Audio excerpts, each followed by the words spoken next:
हम section 354, then section 354A, 354B, 354C and 354D।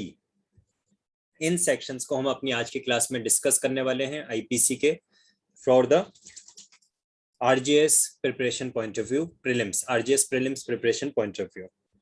Before starting that, हमने section 326A and section 326B पहले already हम पढ़ चुके हैं, जिसमें डील किया गया है एसिड अटैक से रिलेटेड। अगर एसिड अटैक होता है और उससे कोई भी इंजरी कॉज होती है तो 326A में वो कवर होता है, और अगर एसिड अटैक का सिर्फ अटेम्प्ट किया जाता है तो अटेम्प्ट जो है वो 326B में कवर होता है। ये आप लोगों को ध्यान है। पनिशमेंट के बारे में भी हमने इसका पढ़ा था। अब एक सिंपल सा क्वेश्चन, आज की क्लास स्टार्ट करने से पहले एक सिंपल सा क्वेश्चन मैं आप लोगों से पूछता हूं। आप चाहें तो अपने माइंड में इवेल्युएट कीजिए, तसल्ली से सोचिए, और चाहें तो सामने आपके सेक्शंस मेंशन हैं, इन्हें पढ़ें और मुझे आंसर करेंगे कि ये जो सेक्शन 326A एंड 326B दोनों जो एसिड अटैक से रिलेट करते हैं, are these two offenses only against the women, only against the female, और it is applicable to male and female, to man and women both? सोचिए और फिर answer कीजिए।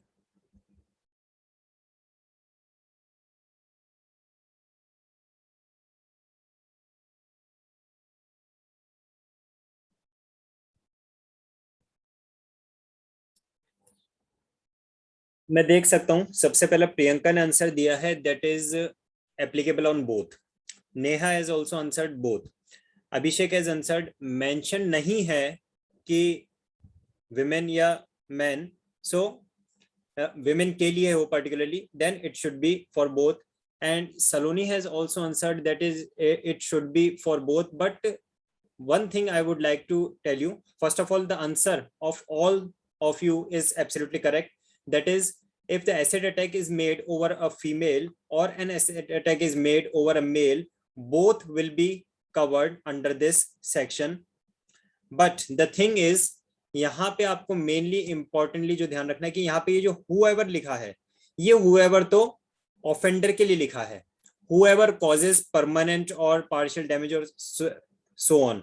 So this whoever is applied for the accused or the offender. But ये जो act है वो mail के ऊपर अटैक करने पर या फीमेल के ऊपर अटैक करने पर एप्लीकेबल होगा। ये बात कहां से क्लियर होती है? ये बात क्लियर होती है आपको, that is figure of the any part or part of the body of a person, or first of all, okay, part of a body of a person, or causes grievous hurt by throwing acid on or by administering acid to that person. Word person have been mentioned, the word female or woman has not been mentioned, or by using any other means with the intention of causing or with the knowledge of that he is likely to cause such injury or hurt shall be punished and so on. तो आप देख रहे हैं कि whoever word लिखा है ये तो accused के लिए लिखा है, जो ऑफेंडर है उसके लिए लिखा है, और जिसके ऊपर अटैक हुआ है द विक्टिम, उसके लिए वर्ड पर्सन लिखा है। Person means which includes mail and female both, man and women both. I hope इस चीज से ये आपको अगली बार के लिए अब याद रह पाएगा हमेशा ही, कभी जैसे प्रीलिम्स में भी एग्जाम में आ जाता है अगर, that section 326A 326B applies to option A man, option B woman, option C both, option D none of the above. So you can easily answer it, that is it is applicable on the attack over both. अगर ये mail पे attack होगा तो भी punished under 326A ही होगा, और अगर female पे होता है तो भी यही सेक्शन लगेगा. Clear to all? Indian penal code 1860 section 354, section 354 which provides for assault और क्रिमिनल फोर्स. असॉल्ट क्या होता है, क्रिमिनल फोर्स क्या होता है, ये हमने ऑलरेडी पढ़ रखा है. आपको याद होगा हमने अपनी प्रीवियस क्लास में असॉल्ट और क्रिमिनल फोर्स के बारे में पढ़ा था. अगर कोई पर्सन सिर्फ डर क्रिएट करता है तो वो असॉल्ट हो गया, और वाकई में उसने अगर कुछ एक्ट भी कर दिया, यानी कि किसी तरह का उसने बॉडी पे इंजरी भी कर दिया, तो फिर वो क्रिमिनल फोर्स आ गया. और जब वो फोर्स ज्यादा होता है और इससे कुछ इंजरी कॉज हो जाती है तो फिर वो आ जाता है आपका सिंपल हर्ट में. और अगर ज्यादा बहुत ही सीरियस इंजरी होती है तो ग्रीवियस हर्ट में। वो सारी चीजें हम ऑलरेडी पढ़ चुके हैं, डिस्कस कर चुके हैं। सो असॉल्ट और क्रिमिनल फोर्स टू वुमन। अब आप समझ सकते हैं मैंने सेक्शन 326A और 326B को स्पेशली एक बार क्यों वापस रिव्यू लिया, because 354A, B, C, D ये एप्लीकेबल होते हैं particularly for the offences against woman only, right. साफ साफ लिखा हुआ है word that is force to a woman with intent to outrage her modesty, उसकी स्वतंत्रता को बाधित करने के पर्पस से, उसके जो मॉडेस्टी है उसको हर्ट करने के पर्पस से अगर किसी भी तरह का क्रिमिनल फोर्स या असॉल्ट किया जाता है तो उसमें वो किस में कवर होगा, सेक्शन 354 में। देखते हैं क्या लैंग्वेज लिखी हुई है। whoever assaults or uses criminal force to any woman intending to outrage or knowing it to be likely that he will thereby outrage her modesty shall be punished with imprisonment of either description for a term which shall not be less than। आप देख सकते हैं यहाँ पे ये मैंने word पे क्यों स्ट्रेस दिया है, यानी कि यहाँ पे ये मिनिमम पनिशमेंट स्पेसिफाई कर रहा है। अगर किसी सेक्शन में आपको लिखा हुआ मिलता है the punishment which may extend to 1 year, इसका मतलब है वो 1 ईयर तक मैक्सिमम हो सकता है। लेकिन जहां पे लैंग्वेज लिखी हुई मिलती है शैल not be less then 1 year, इसका मतलब है कि ये पनिशमेंट मिनिमम 1 ईयर का होगा और मैक्सिमम तो फिर और ज्यादा भी हो सकता है। shall not be less than 1 year but which may extend to 5 years and shall also be liable to fine। और ये जो वर्ड है not be less than a particular term, इसका use that is minimum punishment जहां specify होता है, इसका use plea bargaining के चैप्टर में, सीआरपीसी का जो प्ली बार्गेनिंग का चैप्टर है, चैप्टर नंबर 21A, उसमें हमने इसका रिलेशन लिया था। आई होप आप लोग इस बात को रिकॉल कर पा रहे होंगे कि जहां पे मिनिमम पनिशमेंट स्पेसिफाइड होता है किसी ऑफेंस के लिए, तो प्ली बार्गेनिंग के कंडीशन में उसका मिनिमम पनिशमेंट का हाफ पनिशमेंट जरूर दिया जाता है, और जहां मिनिमम पनिशमेंट स्पेसिफाइड नहीं होता है तो जो पनिशमेंट स्पेसिफाइड है उसका 1/4 पनिशमेंट दिया जाता है। तो वो आप उसको याद कर पा रहे होंगे, राइट। अब तो ये था सेक्शन 354 के सिंपल असॉल्ट और क्रिमिनल फोर्स जो किया है, लेकिन वो असॉल्ट और क्रिमिनल फोर्स किसके अगेंस्ट किया है, वुमन के अगेंस्ट किया है। और इंटेंशन क्या रहा है या नॉलेज क्या रहा है, टू आउटरेज हर मॉडेस्टी, किसी महिला की स्वतंत्रता को बाधित करना, उसकी यू कैन से जो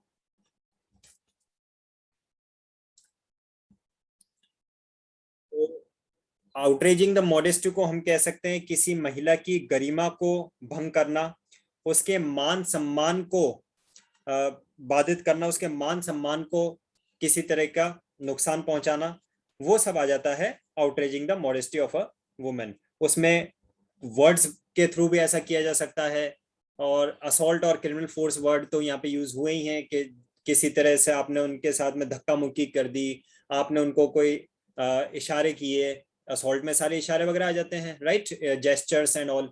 तो असॉल्ट में किया है यानी कोई इशारे किए हैं वो भी उसमें कवर हो जाएगा। क्रिमिनल फोर्स यानी कि आपने उनके साथ में किसी तरह का धक्का मुक्की किया है, फिजिकल किसी तरह का एक्ट किया है, वो भी उसमें आ जाएगा। बस किसी भी तरह से किसी महिला के गरिमा को, मान सम्मान को ठेस पहुंचाना, ये आ जाता है क्रिमिनल, ये आ जाता है outraging the modesty of the women में, जो सेक्शन 354 में पनिशेबल होगा with minimum punishment of 1 year and which may extend to 5 years and shall also be liable to fine। Word क्या यूज किया है, जो फाइन है उसके लिए वर्ड एंड यूज किया है, यानी कि फाइन भी साथ में लगेगा। अब इसके बाद में जब हम देखते हैं section 354A, 354B, 354C, 354D, ये 4 sections with the amendment act of 2013 insert किए गए हैं, और सेक्शन 326A एंड 326B जो अभी अभी हमने वापस से डिस्कस किए थे, वो भी 2013 के अमेंडमेंट के थ्रू ही ऐड किए गए थे। लेकिन 326A और 326B एसिड अटैक वालों में कहीं पे भी ये स्पेसिफाइड नहीं है कि सिर्फ फीमेल्स के साथ ही हो, सिर्फ वुमेन के साथ ही हो। लेकिन यहाँ पे जो 354A, B, C, D, यहाँ ये जो है ये वुमेन के साथ में ही किए जाए, इस तरह के ऑफेंस के बारे में यहाँ मेंशन है। तो देखिए section 354A, sexual harassment and punishment for sexual harassment. A man committing any of the following acts. अब यहाँ पे एक बात आप कॉन्सेंट्रेट कर सकते हैं स्टूडेंट्स, बहुत ही इंपॉर्टेंट है, और कहा जाए तो एक तरह का थोड़ा सा मेरी नजर में, पर्टिकुलरली मेरी नजर में ये लेजिस्लेटिव एरर है कि दैट इज सेक्शन 354A का जो ऑफेंस है वो सिर्फ अगर कोई मेल पर्सन परफॉर्म करता है तो ही उसके अगेंस्ट चार्जेबल होगा।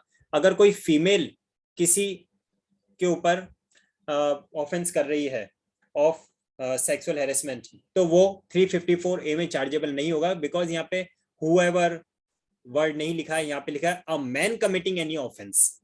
तो सिर्फ अगर मैन ऐसा करता है तो ये चार्जेबल होगा इस सेक्शन में, right.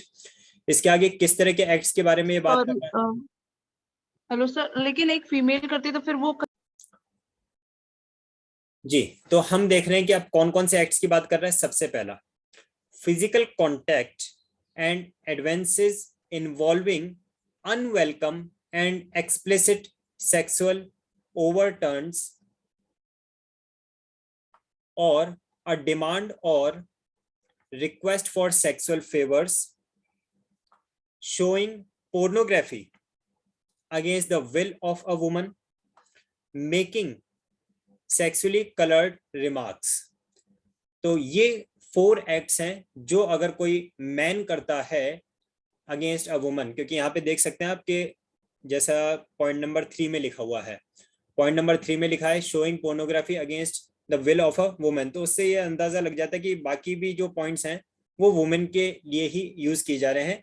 Man if using such acts against a woman shall be guilty of the offence of sexual harassment. तो ये एक्ट्स अगर कोई मैन करता है तो वो सेक्सुअल हैरेसमेंट के लिए ऑफेंडर कंसिडर किया जाएगा और 354A का उस पर चार्ज लगेगा। एनी मैन, अगेन वर्ड क्या यूज कर दिया है, man, who commits the offense specified in clause 1st or clause 2nd or clause 3rd of subsection 1, यानी 4th को यहाँ पे छोड़ दिया है, shall be punished with rigorous imprisonment for a term which may extend to 3 years। तो 3 years तक का imprisonment उसके लिए specify किया है clause 1, 2 and 3 के लिए, और with fine और with both। 4th कौन सा पॉइंट छोड़ा है? 4th छोड़ा है कि अगर किसी तरह के कोई सेक्सुअली कलर्ड रिमार्क्स दिए जाते हैं उसके कंसर्न में, any man who commits the offence specified in clause 4 of subsection 1 shall be punished with imprisonment of either description for a term which may extend to 1 years. तो सिर्फ remarks अगर person ने दिए हैं, बाकी और कुछ ऐसा नहीं किया है, तो 1 ईयर तक का इंप्रिजनमेंट उसके लिए स्पेसिफाइड है। और point number 1, 2 and 3, clause number 1, 2 and 3 में अगर वो स्पेसिफाई हो रहा है तो 3 इयर्स तक का इंप्रिजनमेंट इस पर डिफाइन किया है। आगे देखिए सेक्शन 354B। अच्छा, ये बात और याद रखिएगा, जो भी लेटेस्ट अमेंडमेंट वाले हैं, वैसे तो बहुत सारे ऐसे सेक्शंस हैं जो अमेंडमेंट के थ्रू ऐड हुए हैं थ्रू आउट द कोड, लेकिन जो लेटेस्ट अमेंडमेंट वाले होते हैं नियर अबाउट, या समझ ली ईयर 2000 के बाद में जो जो अमेंडमेंट्स हुए हैं उनके ईयर तो आप लोग थोड़ा सा याद जरूर रखना। 354, 326AB, 354ABCD, तो ये जो 2013 के हैं तो ये थोड़ा सा आप जरूर से याद रखिएगा। 354B, असॉल्ट और use of criminal force to a woman. देख रहे हैं आप, सीधा सीधा लिखा हुआ है to a woman with intent to disrobe. Any man who assaults, assaults की डेफिनेशन हम ऑलरेडी पढ़ चुके हैं, और यूजेस क्रिमिनल फोर्स, असॉल्ट्स में सिर्फ इशारे आते हैं, क्रिमिनल फोर्स में कुछ फिजिकल एक्टिविटी भी आती है, बॉडीली एक्टिविटी भी आती है, टू एनी वुमन और अबेट्स सच एक्ट। तो अब ये बात आ रही कि या तो किसी वुमेन के साथ में ऐसा किया जाता है या फिर ऐसे एक्ट को करना का अबेटमेंट भी अगर है विद द इंटेंशन ऑफ डिसरोबिंग। लेकिन यहाँ पे देखेंगे आप एक वर्ड लिखा हुआ है मैन, तो फिर से क्या होगा, एप्लीकेबल होगा सिर्फ मैन के ऊपर, राइट।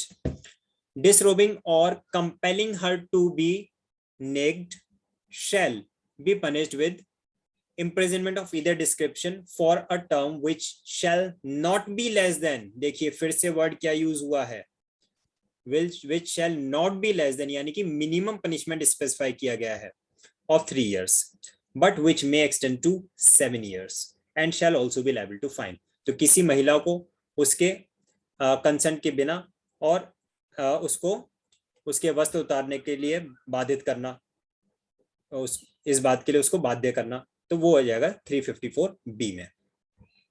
फिर आता है 354 सी।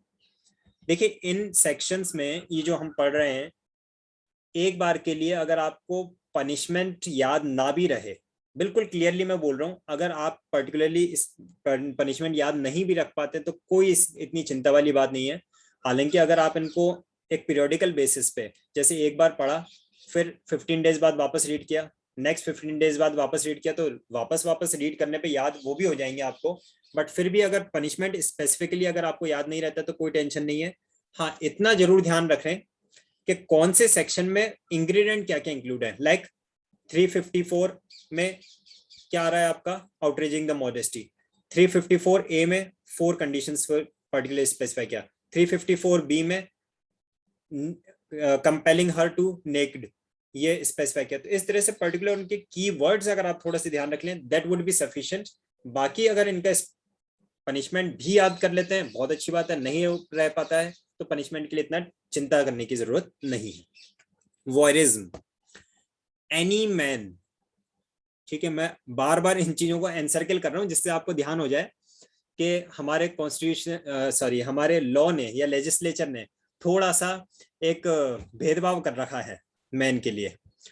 एनी मैन हु वॉचेज और कैप्चर्स, अब यहाँ पे ये चीजें स्पेसिफाई हो रही हैं, वॉचेज और captures the image of a woman engaging in a private act in circumstances where she would usually have the expectation of not being observed। तो किसी ऐसी स्थिति में अगर कोई महिला है, और वुमेन वर्ड यहाँ पे फिर से आई गया है, किसी ऐसी स्थिति में कोई महिला है, उसको डिफाइन नहीं किया है कि पर्टिकुलर क्या एक्ट हो, बट साफ साफ लिखा है एनी एक्ट और एनी सर्कमस्टांस, जो नॉर्मली वो नहीं चाहेगी कि किसी के सामने आए। सो कोई भी ऐसी कंडीशन जो कि किसी जिसको कोई देखे, जिसको कोई ऑब्जर्व करे, ऐसी कंडीशन में ऐसी चीजों को अगर कोई पर्सन देखता है, कैप्चर करता है, कैप्चर करना यानी कि लाइक फोटो क्लिक कर लेना, वीडियो बना लेना, ऐसा कुछ, और उसकी इमेज, वही इमेज में वही आ जाएगा कि फोटो ले लेना, तो वो वॉयरिज्म में आता है। अ मैन हु वॉचेज और captures the image of a woman engaging in a private act in circumstances where she would usually have the expectation of not being observed either by the perpetrator or by any other person at the behest of the perpetrator or disseminates such image। सिर्फ उसने images capture नहीं किए बल्कि disseminate such image shall be punished on first conviction. अब यहाँ पे conviction भी जो है वो उसको 2 कैटेगरीज में दे दिया है, with imprisonment of either description for a term which shall not be less then, ठीक है, फिर से मिनिमम पनिशमेंट स्पेसिफाइड किया है 1 ईयर। तो फर्स्ट टाइम कन्विक्शन होता है तो 1 ईयर, बट विच में एक्सटेंड टू 3 ईयर्स, ये 3 ईयर्स तक का हो सकेगा। And shall also be liable to fine and be punished on a second or subsequent conviction. अगर सेम एक्ट के लिए पर्सन दूसरी या तीसरी बार या चौथी बार आगे दोबारा से अगर वो कन्विक्ट होता है, with imprisonment of either description for a term which shall not be less than 3 years, तो मिनिमम उसके लिए फिर 3 इयर्स हो जाएगा, and which may extend to 7 years and shall also be liable to fine. तो ये है सेक्शन 354 सी ना, जो अभी मैंने आपको सेक्शन पढ़ाए हैं उनको एक बार देख लीजिए, फिर सेक्शन 354 डी को भी हम ले लेते हैं। टर्म है डिसमिनेट्स, इसका क्या मीनिंग है, anybody?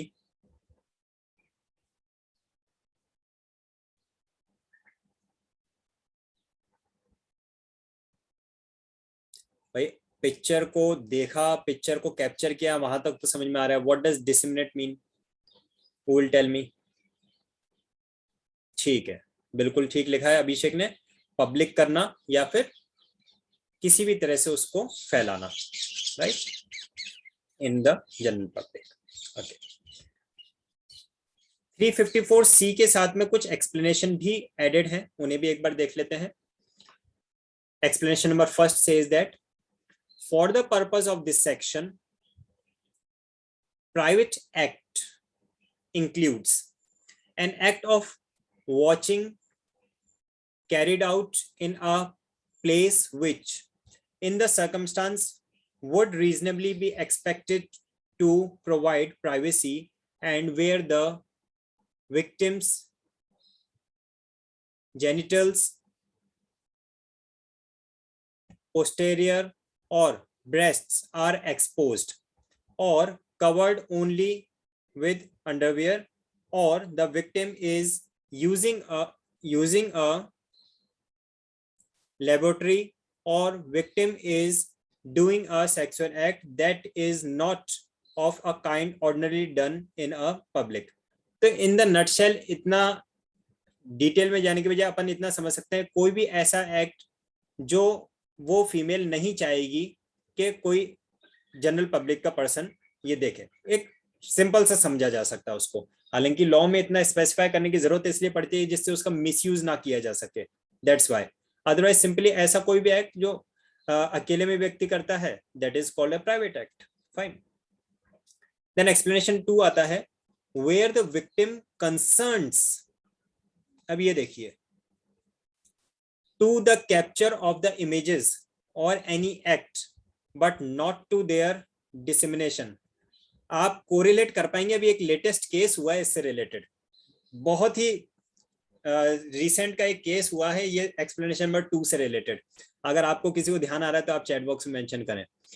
To third persons and where such image और act is disseminated, such dissemination shall be considered an offence under this section. तो कई बार ये होता है कि इमेज कैप्चर करना या इमेज लेना, वहां तक की कंसेंट विक्टिम ने दी है, लेकिन उसका डिसेमिनेशन के लिए कंसेंट नहीं दी गई है। तो ऐसा डिसेमिनेशन अगर किया जाता है तो भी वो सेक्शन 354C में कवर हो जाएगा। जी जी बिल्कुल ठीक है, अभिषेक सही फॉलो करते हैं न्यूज को। राज कुंद्रा का जो केस हुआ है बिल्कुल एग्जैक्ट यही मैटर हुआ है, तो बाकी लोग भी इसको कोरिलेट कर सकते हैं, राइट। अदरवाइज वो कह देते भाई ये तो मैंने कंसेंट से किया है, तो आई am not doing any offence, लेकिन कंसेंट से करने के बाद आपने डिसेमिनेशन जो किया है तो वो इसमें कवर हो जाता है फिर 354C में। चलिए नेक्स्ट आगे बढ़ते हैं हम, 354D, आज का last section, which states about stalking, यानी कि पीछा करना। एनी मैन, राइट, साफ साफ लिखा हुआ है, अगर कोई पुरुष, any man who follows a woman, यानी कि एक मैन दूसरे मैन को फॉलो कर रहा है, वो भी इसमें नहीं आ रहा है, मैन फॉलो करे, फॉलो भी वुमन का करे, एंड कॉन्टैक्ट्स और अटेम्प्ट्स, ठीक है, फॉलो करे, कॉन्टैक्ट करे, attempt to contact such woman to foster personal interaction repeatedly. ये एक वर्ड अच्छा इसमें यूज किया है भाई, ऐसे ही एक आध बार पीछे गया, उसने मना कर दिया कि भाई आप मेरे पीछे क्यों आ रहे हो, या कैजुअली एक बार बातचीत की, लगा कि नहीं शी इज नॉट इंटरेस्टेड, खत्म हुआ बात, तो नहीं, बट रिपीटेडली ऐसा करना, right. So foster personal interaction repeatedly despite a clear indication of disinterest by such woman, जबकि वुमन ने साफ साफ डिसइंटरेस्ट शो कर दिया, that I am not interested to have a friendship with you और having any sort of contact with you, मैं आपसे बात नहीं करना चाहती, मिलना नहीं चाहती, ये बात क्लियर बता दिया गया। उसके बावजूद भी अगर कोई पर्सन कंटिन्यूअसली पीछा कर रहा है, right, monitors the use by a woman of the internet, ये भी एक बहुत इंपॉर्टेंट चीज है। कोई वुमन अगर इंटरनेट या फिर ईमेल यूज कर रही है और उस चीज को भी अगर कोई मॉनिटर कर रहा है कि ये किसे मेल भेजा, इसने इंटरनेट पे क्या सर्व किया, ये सब चीजें, तो वो भी इसमें कवर हो जाता है। और any other form of electronic communication, electronic communication में फिर आपके व्हाट्सएप मैसेजेस भी आ जाएंगे, आपके इंस्टाग्राम पे सोशल नेटवर्क के सभी मैसेजेस वगैरह सब आ जाएंगे। Commits the offence of stalking, right. provided that such conduct shall not amount to stalking if the man who persuades to prove that. अब नीचे कुछ एक तरह से कह सकते हैं प्रिविलेज दे रखा है कि अगर कोई पर्सन ये प्रूव करने में केपेबल हो जाता है इन तीन में से कोई पॉइंट, तो फिर उसको सेक्शन 354D में कवर नहीं किया जाएगा. क्या है वो चीजें? It was persuaded for the purpose of preventing or detecting the crime, and the man accused of stalking had been entrusted with the responsibility of prevention and detection of crime by the state. तो अगर कोई person जिसे state ने यानी कि हमारे सरकार ने ही कोई ऑफेंस को या क्राइम को कमिट होने से रोकने के लिए अगर अपॉइंट किया है, तो फिर वो इसमें कवर नहीं होगा. Further, it was persuaded under any law or to comply with any condition or requirement imposed by any person under any law. कोई एक्ट ऐसा किया जा रहा है जो कि एज पर लॉ डिफाइंड है. कोई भी एज पर law for the timing in force अगर है तो भी वो इस सेक्शन में कवर नहीं होगा. In the particular circumstances such conduct was reasonable and justified. और फिर वो जो पर्टिकुलर जिस सर्कमस्टांस में ऐसा किया गया, अगर वो प्रूव करने में ऐसा सक्षम रहता है कि वो रीजनेबल भी था और जस्टिफाइड भी था, मुझे ऐसा करना जरूरी भी था, तो भी वो उसके ऊपर 354D का नहीं लगे. तो वो डिपेंड करेगा सर्कमस्टांस टू सर्कमस्टांस, देखा जाएगा कि क्या परिस्थितियां थी. फाइनली सबसेक्शन 2 क्या कहता है? Whoever commits the offense of stalking shall be punished on first conviction with imprisonment of either description for a term which may extend to 3 years and shall also be liable to fine and be punished with second and subsequent conviction with imprisonment of either description for a term which may extend to 5 years and shall also be liable to fine. तो first conviction and subsequent conviction के यहाँ पे दो category बना रखी है. तो इसमें इस तरह का भी एक क्वेश्चन बन सकता है. देखिए ये पॉइंट नंबर 2 जो है, इसका क्लॉज नंबर 2 का एक क्वेश्चन बन सकता है प्रीलिम्स में, that does monitoring the use of internet by a woman be counted under stalking or not? तो आंसर होगा यस. अगर कोई इंटरनेट यूज कर रही है महिला और उसको भी मॉनिटर किया जा रहा है कि किसको मेल भेज रही है, इसके व्हाट्सएप मैसेजेस को चेक करना, इंटरनेट इलेक्ट्रॉनिक कम्युनिकेशन कैसा भी हो उसकी ईमेल्स को चेक करना, क्या वो सर्फ किया उसने, कौन सी साइट्स को चेक किया, वो सब कुछ भी ऐसा उसको मॉनिटर करना, उन चीजों को ऑब्जर्व करना, वो भी स्टॉकिंग में कवर हो जाएगा. तो आई होप जो 4 सेक्शन हमने आज डिस्कस किए, 4 नहीं 5 हो गए, 354 देन ABCD, तो ये आपको अच्छे से क्लियर हुए होंगे. दोबारा से एक बार इनको रीड करना आप, और बाकी के इसके आगे का हम कल कंटिन्यू करेंगे. शाम को भी मिलेंगे हम 9:30 बजे विद द CRPC. अभी किसी के माइंड में कोई क्वेरी कोई डाउट है तो पूछ सकते हैं.